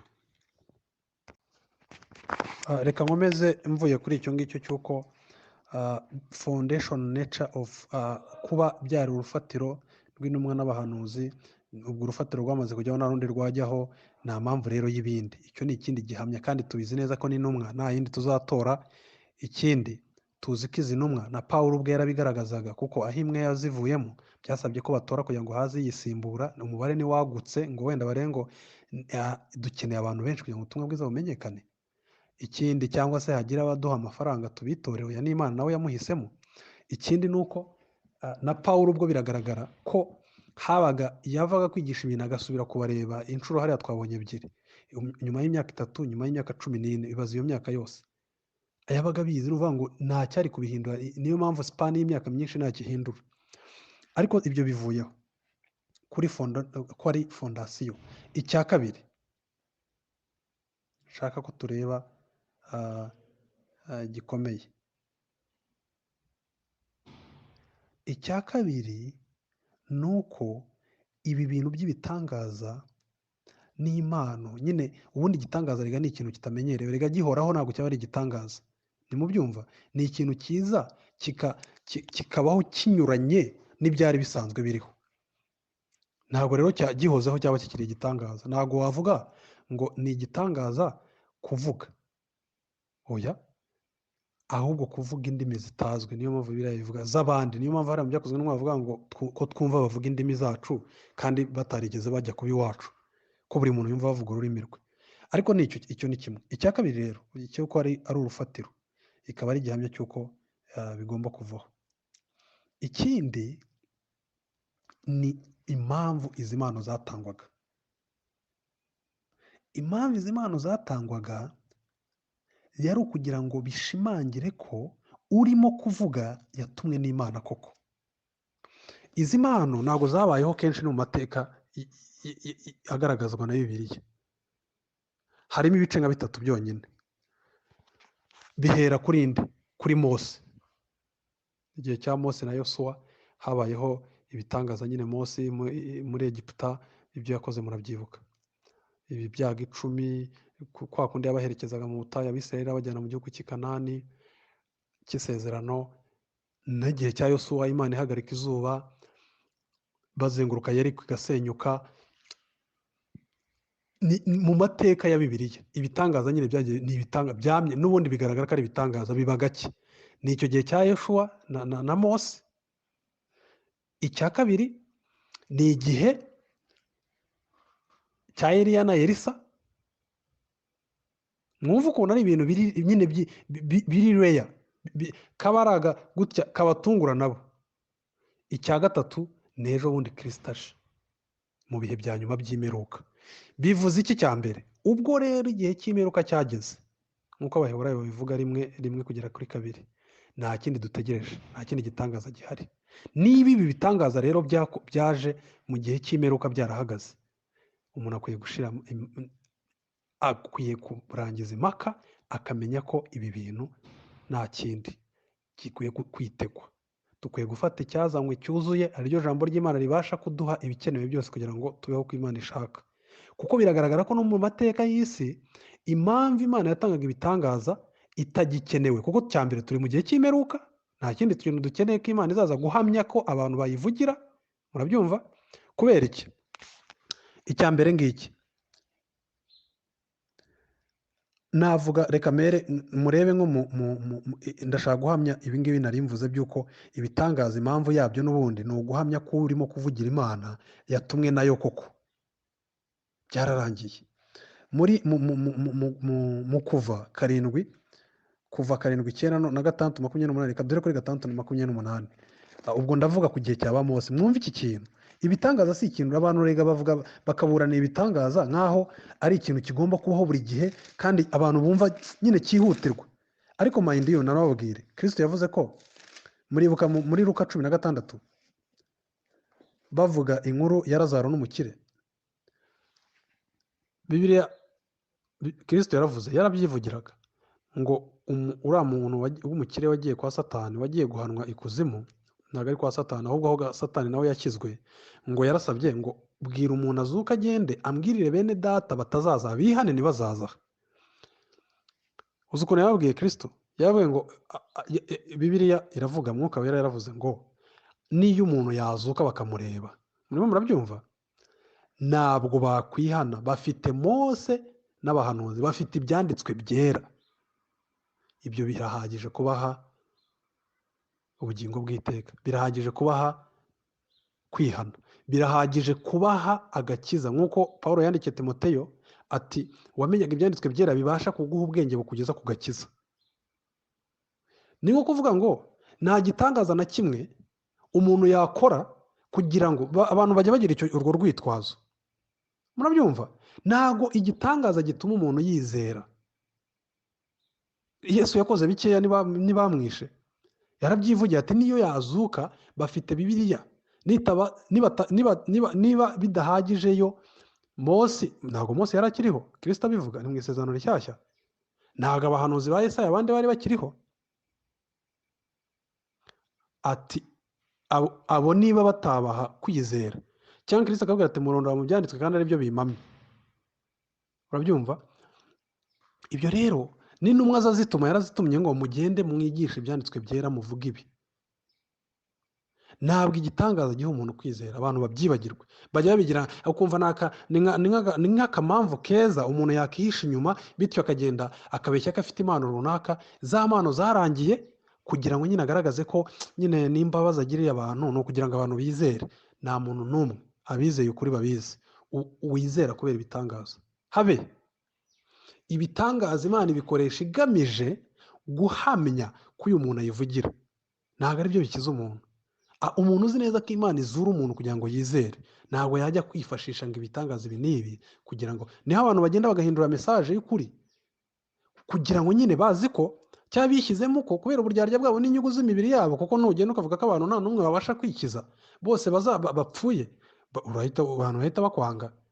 ariko igaragaza ko itora ari ryo rifite ikibazo, ari ryo rititwara neza, ari ryo ridasenga ngo rigire impano nyinshi bityo bikiza abantu. buremu yishifuti ngo ishyire ku mugeni wa Kristo.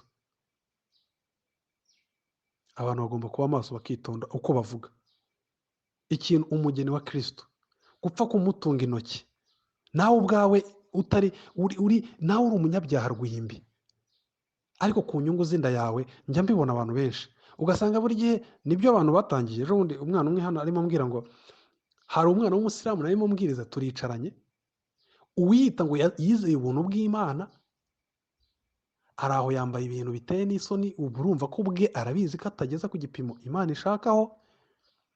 yari akajya avuga ngo ariko koko pe, ubwo yishyize ku ruhande rwanjye, abasilamu baturusha urukundo, mbona ukuntu basura ibitaro.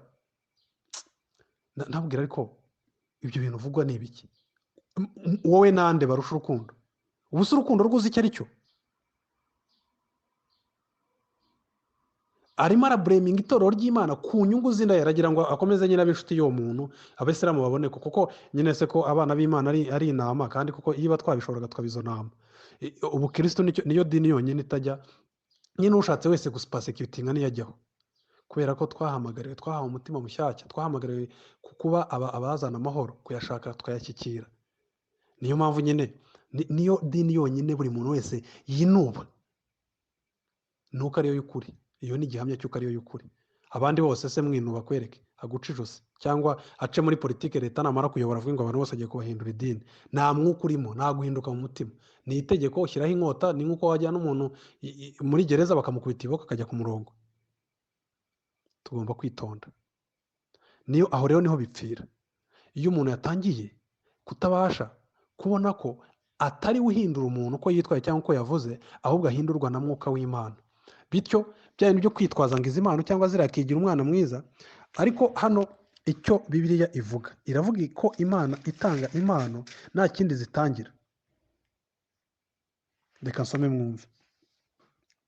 Uwiteka abwira Mose igice reka mbere ku gice cya 6:28. ku munsi Uwiteka yabwiriye Mose mu gihugu cya Egiputa, yaramubwiye ati ndi Uwiteka abwira Farawo umwami wa Egiputa icyo nkubwira cyose. Mose avugira imbere y'Uwiteka ati dore iminwa yanjye yanduye nk'umubiri utakebwe, Farawo yanyumvira ate? Uwiteka abwira Mose 7:1 ati dore ubwo ni ukuva mugeze nk'Imana kuri Farawo, Aroni mwene so azaba umuhanuzi wawe. ni ukuvuga ngo Aroni, urumva umuhanuzi rimwe bisobanura umuntu uvuga amagambo uvuze, sibyo? hari igihe abantu babisobanura uko bashaka. uvuga amagambo ni ukuvuga ngo niyo mpamvu Paul yavuze ngo nimugahinyure ibihanurwa mu Batesalonike ba mbere 5. ntabwo ari uvuga ngo nimugahinyure ibyo umuhanuzi yakubwiye, no. nimugahinyure samonizi mwahawe mu magambo yoroshye, ahubwo mubigenzure. niyo mpamvu bivuga ngo nimugahinyure ibyahanuwe, ahubwo mubigenzure. ari ubuhanuzi umuntu avuga ngo kagabo ejo uzagenda uzakora agisida, none se ni ikihe cyanditswe najya gucekinga ngo mbihakane mugenzure? oya, rimwe birikoresha umuhanuzi ivuga umuntu uvuga ibitaraba. ibyo byararangiye rero, nta bindi dutegereje ko bizaba. abavugira Imana, undi akaba uwigisha. Pawulo rero mu Batesalonike avuga ngo nimugahinyura ibihanuwe, ahubwo mubigenzure, mugundire ibyiza, mwange ibibi. yavugaga uku guhanura k'ukuntu Aroni yari kubera umuhanuzi Mose Imana imubwira amagambo ayabwire Aroni ayabwire Farawo. ni nako na Petero, urwandiko rwanditswe cyangwa n'izindi zandiko muzagenda mubona, intumwa ikaba Imana yayihaye ubutumwa bwiza bigomba kwandika, ikabubwira sekuritari wayo. Ruka nuko yanditse nubwo cyangwa n'abandi bose. ni ibi ngibi. Uwiteka abwira Mose ati dore nkugize nk'Imana muri Farawo. Aroni mwene se azaba umuhanuzi wawe, uzajya uvuga icyo ngutegeka cyose Aroni mwene se abibwire Farawo, kugira ngo areke Abisirayeli bave mu gihugu cye, nanjye nzanangira umutima wa Farawo. Noneho tujye ku 9. Farawo igice cya 7:9. Uwiteka abwira Mose na Aroni ati Farawo nababwira ati mukore igitangaza kibahamye, wabyumvishe, ubwira Aroni uti enda inkoni witwaje uyijugunye. So ibi bitangaza ni iki? Byari bigamije kubahamya, kandi koko nibyo byahindutse inzoka, n'abarozi be bakora ya nzoka, bakora inzoka zabo. Urumva Imana ikiza ni igitangaza, ni ukigira ngo ihamye intumwa zayo. Turabyumva neza? None uyu munsi ko Bibiliya yabonetse yuzuye, ni iki umuntu akeneye ko ahamwaho? Ko ibitangaza atari byo bimukiza, ko abahanuzi bahabihamije bakandika Bibiliya, tukaba tugomba kuyisoma tukigisha isi yose ko aribyo byagiye bihindura. Ubwo umuntu ibindi bitangaza ashaka ni iby'iki? Igitangaza cyabaga kizanywe n'iki? Uko na Kristo niko byagenze, nawe yahamyaga n'ibitangaza. Mu Baheburayo 2 Bibiliya ivuga ko icyatumye ibyo bitangaza icyo gihe bimeneka biba byinshi ku gihe cya Kristo. Tumaze kubona ko Bibiliya igaragaza ko byabaye inshuro 3 mu mateka ya Bibiliya: igihe cya Mose, igihe cya Eliya na Elisa, igihe cya Kristo n'intumwa ze. Nawe mwibaze, kugira ngo habe igihe cya Mose haceho imyaka 100 angahe Eliya na Elisa babone kuza, baze nabo bakora ibitangaza, haceho imyaka 100 angahe habone kuza Kristo n'intumwa. Ubwo ninde utumva ko ibi bintu Imana yateganyije ko bizaza biba ibintu bya rimwe, imboneka rimwe? Noneho nta yindi mboneka rimwe dutegereje, kubera yuko uyu munsi tuvugana Imana yararangije, turi munsi y'imperuka. Ni ukuvuga ngo nta kindi kintu dutegereje kizaza. Abo ni bo ba nyuma rero. Nicyo gituma dukwiriye igice cya 2 cy'Abaheburayo, ndashaka kwerekana ko buri gihe Imana itanga ibitangaza kugira ngo ihamye. Na Kristo yarabivugaga, aravuga ati ibyo nkora nibyo bimpamya, Yohana 10. Data yampaye imirimo kugira ngo mbyerekane, mpamye ko natumwe nawe. Ni iki bitangaza byabaga bizeye, yaba kuri Mose, yaba kuri ba Elisa na Eliya. Wibuke Eliya barimo bamuhakanya, bafite ibigirwamana byarafashe igihugu cyose. Agiye gusenga aravuga ati Mana, ndagira ngo ngusenge ugaragaze ko natumwe nawe. Ari kuri Mose no kugira ngo bihamya by'uko yatumwe nawe, ari kuri ba Eliya niyo mpamvu, ari kuri Kristo niyo mpamvu, ari no ku ntumwa ze byari bitangaza byo kubahamya. None turi mu minsi y'imperuka, ibindi abantu bashaka ni iby'iki? Igice cya 2 nicyo gituma dukwiriye kurushaho kugira umwete wo kwita ku byo twumvise kugira ngo tudatembanwa tubivamo. Mbese ubwo ijambo ryavugiwe mu kanwa k'abamarayika, igice cya 2 umurongo wa 2 Abaheburayo, ryakomeye kandi ibicumuro byose no kutaryumvira bikiturwa ingaruka bikwiriye. Twebwe tuzarokoka dute nitwirengagiza agakiza gakomeye gatyo kabanje kuvugwa n'umwami wacu? Urabyumva? Natwe tugahamirizwa n'abamwumvise, Imana ifatanije nabo guhamya, ibahamirisha ibimenyetso n'ibitangaza n'imirimo ikomeye y'uburyo bwinshi, n'impano z'umwuka wera zagabwe nk'uko yabishatse. Mwabyumvishe? Ibimenyetso n'ibitangaza byo mu buryo bwinshi n'imirimo ikomeye n'impano z'umwuka. Mwabyumvishe ukuntu babifatanyishije? N'impano z'umwuka zagabwe nk'uko yabishatse, byaziye kugira ngo bihamye ko kirya gihe Kristo na ziriya ntumwa biriya bigishaga ari ukuri. Ndashaka kubamenyesha ko n'Abaheburayo ubwabo banditswe, murimo murabyumva, babwirwa aya makuru, ko mwishaka proof mwebwe yuko ntago yarananiwe kwandika ngo mube muretse murebe hagiye kuba ibitangaza namwe mumenye ko Imana ikora. Oya, aravuga ati Imana yarabihamije ubutumwa bwiza, mutirengagiza aka gakiza gakomeye k'Imana. Mubyumve,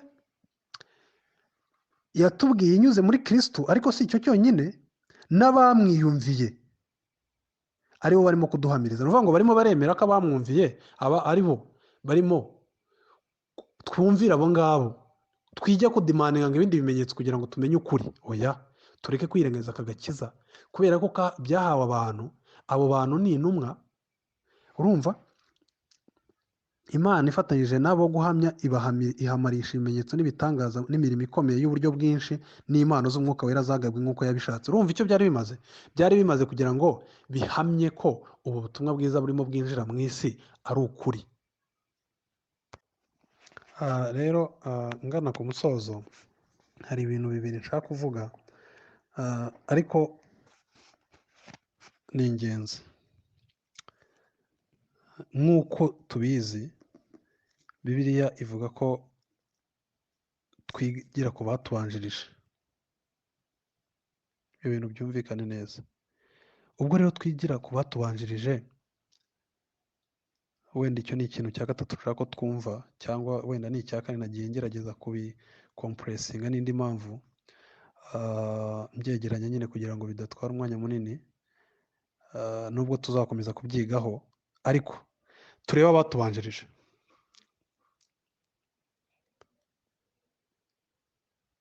Itorero rya mbere, ni ukuvuga ngo guhera kuri ba Polikape, abasaza babanjirije.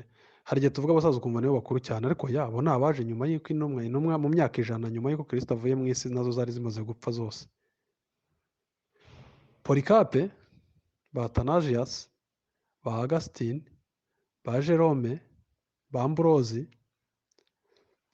ndashaka kubabwira ko abo bantu, Chrysostome yabayeho nka nyuma y'imyaka nibura 300 Kristo avuye mu isi, na nuzabaho nyuma ye gatoya, nawe ni muri icyo gihe muri 300, hafi 300, 400, 350 na 400.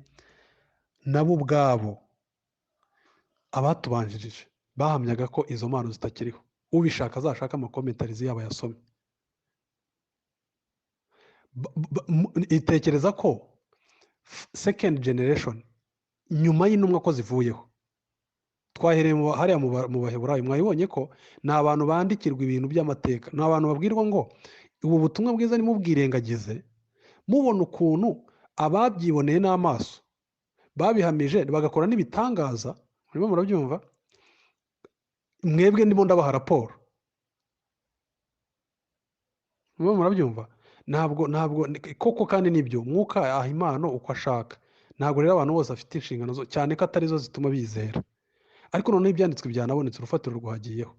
Noneho reka turebe kuri caca itorero, amateka y'itorero, kuko niyo tujya kureba ukuri, ntabwo twe tutangiza ukuri, niko Bibiliya yabigennye. Yavuze ko Pawulo yigishije ibintu bihawe Timoteyo, Timoteyo bihawe kwizera, kwizera bihaye abandi, bitugezaho natwe. Abo rero tugomba kubigiraho. Niyo mpamvu ntabwo dufata, yaba ari ubwibone budasanzwe uvuze ngo ibyo abatubanjirije bose bakoze ngende igitangaza ndabyadukanye, ngiye kwadukana ibyanjye. No, ububeshya. Nta bintu by'umuntu bihari hano. Pawulo nawe niyo mpamvu ngo ibyo nahawe nabanje kumenya nibyo nahaye nanjye mwebwe. Nawe arabizi ko ibi ni ibintu biri hayi bimusumba, bitisabumitinga kuri we, bidagenwa nawe, bitavugwa nawe. We ni umuyoboro, ku buryo avuga ati wakwigisha ibinyuranye n'ibi, yaba njye, yaba umumarayika uve n'ibiremwa by'umwuka, ukuri kw'Imana biteye ubwoba, n'ibiremwa by'umwuka abamarayika bazaba ikivume. Twakwizera ko rero ubwo ibyo bintu atari ibintu biterwa n'umuntu. Iri torero rero, abatubanjirije, ndashaka kubamenyesha ko mumenye amateka. Wenda umuntu ashobora kuba agenda asome mu byibonere. Guhera kuri, nta muntu n'umwe wigishaga ukuri, kuko umunzani wo kumenya ko umuntu akubeshya ni uko uzasanga, turaza kukira wenda nicyo cya nyuma, cy'ukuntu abo bose bavuga ko izo mpano bakizifite ari abantu bigisha ibinyoma. Wibuke izi ni impano ziza zigamije, bya bitangaza n'iki byose bigamije guhamya uwigisha, kumenyekanisha ko yatumwe n'Imana. None se uyu muntu niba ibyo avuga ngo afite by'ibimenyetso, ko wabonye na Satani bikora, n'inzoka n'ababakonikoni bo kwa Farawo babikoze, ni ko ibitangaza biri buze, birahamya uvuga ukuri ko yavuye ku Mana, sibyo? Ibitangaza bizima biva ku Mana bigaragazwa nuko uyu muntu bimuhamya ko arimo avuga ukuri, ubikora arimo aravuga ukuri. Guhera icyo gihe kuri second generation kugera ejo bundi mu 1950-60, mubyumve neza, nta handi hantu hari harabaye akavuyo ko kuvuga ngo impano ngo z'umwuka n'ibiki byose.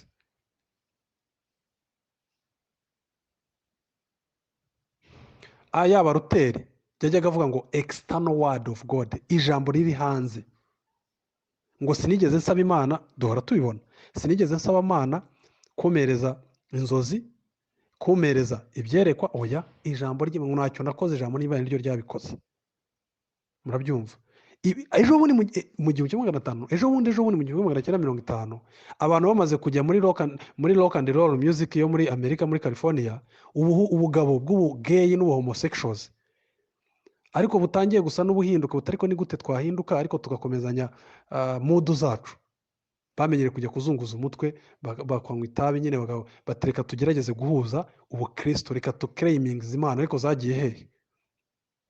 Ariko bose bakaba bavuga bati Bibiliya yamaze kwandikwa ntawe wakongeraho. None se kuki bimwe wemera ko byarangiye ariko ukavuga ko ibindi bitarangiye, ubikura he? So nayo Bibiliya tuyongereho rero. Nibwo rero ibyo byadutse, muzashaka amateka muzayibona. Umuntu ugasanga nuvuga ngo haje Chrysostome muri 300, komentare ye muzagende muyisome mu Bakorino ba mbere 12, muzayishacinge muzayibona, sibyo? Aha, ikindi Chrysostome, Augustine, murebe comment yabikoragaho, uze ku gihe cya Baruteye na Calvin mu 1500, bose bavugaga ko ijambo ry'Imana, external word of God, nta nzozi, bigaragara ko barabyivugira, bigaragara ko byarangiye. Wenda ndaza no kubohereza comment ya Calvin kuri ibi ngibi, arimo akora exposition y'Abakorino ba mbere 12. None umuntu atinyuka ate kuvuga ngo Imana warazadukanye? So Imana rero yaracecetse ku mpano zayo, noneho itorero ryayo ryose riragenda, bigeze ejo bundi irabihindura, iravuga itereka nzigarure. Ntago ari byo bavandimwe, ntago ari byo. Ese kuki abantu bashaka kuvuga ko iyo umuntu adafite ibyo bintu bita impano bahimbye ngo aba atumva iby'Imana ivuga neza? Mbaza ikibazo, ni gute ibyo bintu byaba ari ukuri kandi abera bose mu isezerano rya kera nta n'umwe batarigeze na bimwe bagira izo mpano zidasanzwe? Ezira yari afite izihe mpano? Ko yasomye ijambo ry'Imana akaryigisha, Imana igahereza umugisha umurimo we.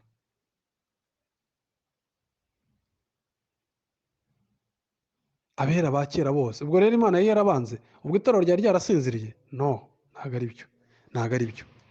So icyo nashaka kuvuga ni icyo ngicyo cyuko n'amateka y'itorero ry'Imana, kandi ntago ari twe biheraho, ubwayagaragaza ko ibyo bintu byacecetse kera, ku buryo nta muntu n'umwe wigishaga ukuri ubiclaiminga.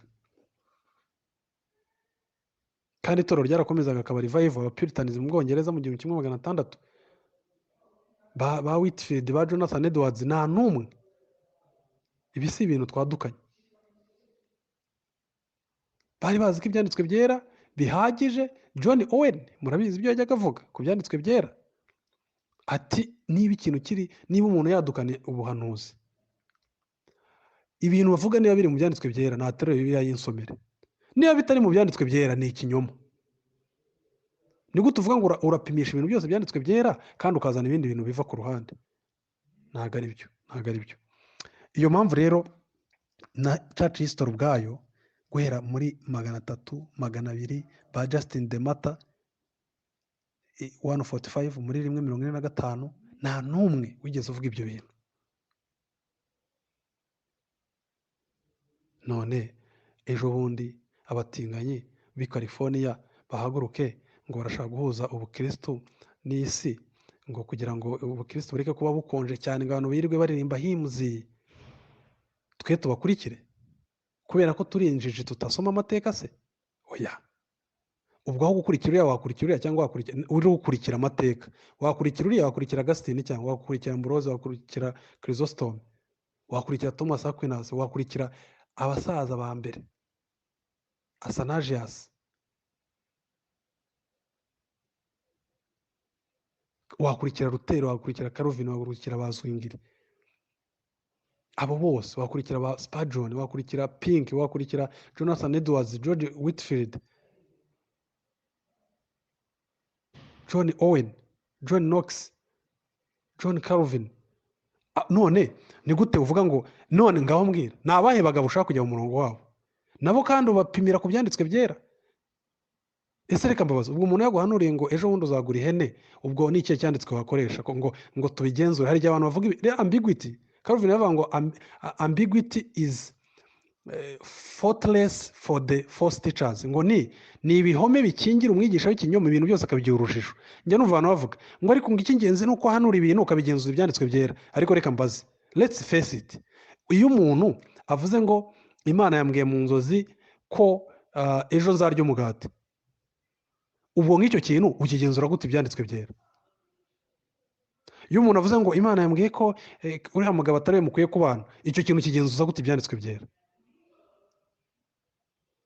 Munsubize bavandimwe, mujye mureka umuntu areke kugira ibintu by'urujijo. Ngo Bibiliya irahagije, ngo ariko ngo iyo witegereje usanga ngo niba ibije kubwirwa ngo bihamanya na Bibiliya, ibyo ni ibiki ashaka kuvuga? Umwisilamu agahaguruka ngo Yesu Kristo yaje aramubwira ngo mu nzozi, ngo aramubwira ngo nyizera. Ubwo reka mbabaze, nk'ubwo nk'icyo kintu ukigenzuza ute gute ibyanditswe byera? None uzafata Bibiliya ibwira ngaho mbwira uyu musilamu koko Kristo yamubwiye ibyo ngibyo? No, ntabwo ari byo. Tuve mu rujijo. Ngo ngo ukuri kose kuri mu byanditswe byera, ngo ariko nanone ngo hari ukuntu Imana ngo imediatinga, ngo ishyire umuhuza hagati y'ibyanditswe byera ngo niyerekwa. Ngo umuhuza gute nyine gute bimbwira? None se ibyanditswe byera tubyigira iki? Bible study tuzikora iki? Inductive Bible study ni iziki? Seminari Imana yashyizeho cyangwa abigisha b'ijambo ry'Imana bamara iki? Ni icyo umuntu ashaka kuvuga mu by'ukuri. Ngo ariko ngo indimi ngo ziramfasha, zigufasha iki? Kimbwire ni ikihe kintu wananirwa gukora utavuze izo ndimi zitumvikana? Ariko ibyo dukomeze, ni uko abantu nyine ibintu by'Imana bashaka kubishyira mu kirere ntihagire umukomforotinga. Ariko oya, reka turebe rero, turebe noneho icyanyuma dusorezaho, wenda nicyo cya kane. Ibyanditswe byera ari byo n'ababeshya bifatishisha ngo niwo munzani, byihagije bigaragaza ko hari ibintu bigomba kuranga Imana, byarangaga impano nyakuri, sibyo? Impano uyu munsi abazivuga bose, icya mbere uwo muntu agomba kuba yigisha ubutumwa bwiza. Yigisha, reka mbivuge nta guca ku ruhande, yigisha ubutumwa bwiza uko buri mu byanditswe byera. Yigisha ko ubugingo bw'iteka n'impano y'Imana, ko umuntu abubona binyuze mu kwizera kandi nabyo bihabwa n'Imana, ko umuntu apfuye muri Adamu atabasha kwizera, ko umuntu ahabwa kwihana agahindukira akizera Kristo, ko uwo muntu nyuma yaho Imana imuhaye umutima mushyashya wo kugenda akunda Imana, akunda bene data, yiga ijambo ryayo, yitandukanya n'isi mu buryo bwiyongeranye. Niba hari umuhungu wari ufite ibya yarase kubera yabihawe akajya agirwa isoni, mu Baroma 6 baravuga ngo nize mbuto mweraga mutarizera ngo atari bakoze isoni uyu munsi. Agatekereza akabona nyine umwana w'Imana agakanguka, ukabona ko kabisa yakangutse. Umuntu wese yamureba akavuga ati uyu muntu yaracuramye, nyine ibyo yizeye byaramucuritse, ntago akiri umuntu, nyine ntago dusana, mbese yaranshobeye kubera yahinduwe mushyashya, yabaye icyaremwe gishya, yazuwe. Mwumva ariko amagambo Imana ikoresha, kugirwa icyaremwe gishya, kuzurwa, kubyarwa bwa kabiri, ibintu biri completely bihindura umuntu kabisa. Rero none abirirwa bavuga ngo bafite impano bose si abanyabinyoma? Yesaya 8:20, to the land to the testimony, if they don't speak according to that they are liars. Barabeshya niba batavuga ibijyanye n'ibyanditswe byera, ngo yerekane Kristo kuva mu itangira kugera mu byahishuwe. Apana iby'amafaranga, ibyo gutera imbere, byo kubyara benshi, bya bindi byose by'umubiri gusa. Oya, atoza abana b'Imana kudakunda isi, atoza abana b'Imana kuharanira ko abantu bose bamenye ubutumwa bwiza, aricyo cyonyine gifite akamaro muri iyi si. atoza abana b'Imana kumva ko buri muntu wese abaruta, apana ibyo kubwira umuntu akubwira ngo self confidence, ngo self reliance, ibintu by'amafuti gusa. Abigisha ayo manyanga bose, ngaho yigize dadi, ngaho undi ngo hari ngo bamuture amafaranga, ngo hari ibiki, ubuntu bw'Imana arabwataka ngo ni inyigisho zadutse, abo rero birata izo mana.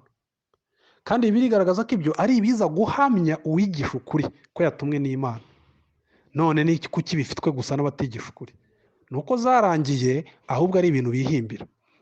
Ikindi kiranga izi impano, icya kabiri rero ndajya mfata nkeya. Icya kabiri ntago impano z'uyu munsi abantu barata, mu byakozwe n'intumwa 14:27-28 bagaragaza ko cya mbere indimi niba ari ukuvuga mu ndimi, zigomba kuba ari indimi zivugwa ziri ku isi ziriho, ku buryo hari umuntu wundi uzumva ubasha kuzisobanura. Nibyo twasomye mu byakozwe n'intumwa cyangwa mu Bakorinto ba mbere 14. Iz'uyu munsi nizumvikana, zigomba kuba ari mwuka w'Imana uzitanga uko ashaka. Ntago mujya mu ishuri kujya kuziga ngo umuntu azigutoze ngo ni dadi wawe. Zigomba kuba zisobanuka, zikumvikana, hari n'uzisobanura ahari igihe uzivuga. Ugomba kuba zabasha kugenzurwa ko ibyo zavuze byasohoye. Wabyumvishe? Ayo mategeko yose, impano zose baratuye umunsi, nta nimwe ibyujuje. None ubwo ibyo ni ibiki? Hagomba kuba huje n'ukuri kw'ijambo ry'Imana. Ubwo nta mugore wita pasiteri ukwiye kuvuga ngo ni Imana irimo kumukoresha, ngo afite impano yo kuvuga mu ndimi. Kuba ari umugore akita pasiteri byamudisqualifyinze. So rero bavandimwe, uko kuri tukumenye, tumenye ko Imana yatanze urufatiro, igatanga ibyanditswe byera ubwo urufatiro rwarangiraga, bikaba ari byo bigomba kutuyobora. Igatanga abigisha mu itorero, abo ngabo ikavuga ko izabana nabo kugeza ku mpera y'isi yose, bityo n'igihamya cy'uko bazakomeza kwigisha kugeza isi irangiye, ko mu ndimi zose, mu binyejana byose, mu moko yose izakuramo abayo, ko mwuka wera, mureke ababeshya ngo utemera ibyo ngo abahakana mwuka wera. No, niba ndimo nigisha kugira ngo ubyumve ko ari ukuri, nanjye kugira ngo mbe narabyumvishe ko ari ukuri. Guhera ubwo rero uzi icyo bivuze? Ubwo bivuze ko guhera kuri ba Chrysostome, kubera kuri Justin de Mata, guhera kuri ba Augustine, ba Sanagiyasi, ba Polikape, bose, ba Calvin, ba Martin Luther, ba Makata n'abandi bose ba Jonathan Edwards, ba John Owen, bose nuvuga ko batemeraga mwuka wera. Umwuka wera tumwemera uko ibyanditswe byera bimuvuga. Niwe uduha ubugingo bw'iteka, niwe uduhumura, niwe uduha wadusize tubasha kumva ibyanditswe byera, niwe uduha kubasha gukunda, kugira imbuto z'umwuka wera byose. So bavandimwe rero, murakoze. Umwami Imana akomeze kudufasha twese.